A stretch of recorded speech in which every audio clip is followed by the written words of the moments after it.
ఇంట్లో బాగా పండిన బనానాస్ ఉన్నాయి. దీంతో ఏం రెసిపీ చేద్దామా అని ఆలోచిస్తూ మా ధన్వీని అడిగితే ప్యాన్ కేక్ చేసేదా బ్రెడ్ చేసేదా అంటే తను బనానా బ్రెడ్ చేయమనింది.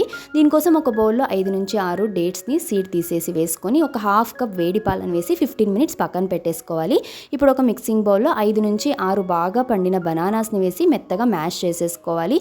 ఇందులోకి మనం ముందుగా సోక్ చేసి పెట్టుకున్న డేట్స్ మిల్క్తో పాటు వేసి బాగా బ్లెండ్ చేసుకొని ఇందులోకి 2 టేబుల్ స్పూన్ గీ లేదా మెల్టెడ్ బటర్ వేసుకొని 1 cup wheat flour, 1/4 cup ragi flour, 1 teaspoon baking powder, 1/4 teaspoon baking soda వేసుకొని బాగా మిక్స్ చేసుకోవాలి. అవసరమైతే కొద్దిగా కాంచి చల్లార్చిన పాలను కూడా వేసుకొని సింగిల్ డైరెక్షన్ లేదా కట్ అండ్ ఫోల్డ్ మెథడ్లో బాగా మిక్స్ చేసేసుకొని ఫైనల్గా కొన్ని డ్రై ఫ్రూట్స్ని కూడా చాప్ చేసి వేసి మిక్స్ చేసేసుకొని బ్రెడ్ బేక్ చేయడానికి కోసం గ్రీజ్ లో ఫ్లోకి మిక్స్ అంతా కూడా వేసేసి ఒకసారి ట్యాప్ చేస్తే ఎయిర్ బబుల్స్ అన్ని వెళ్ళిపోతాయి.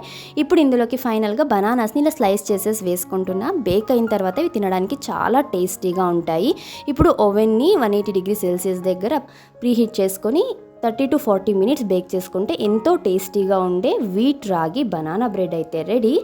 మీరు కూడా తప్పక ట్రై చేయండి. Have a nice day. Bye.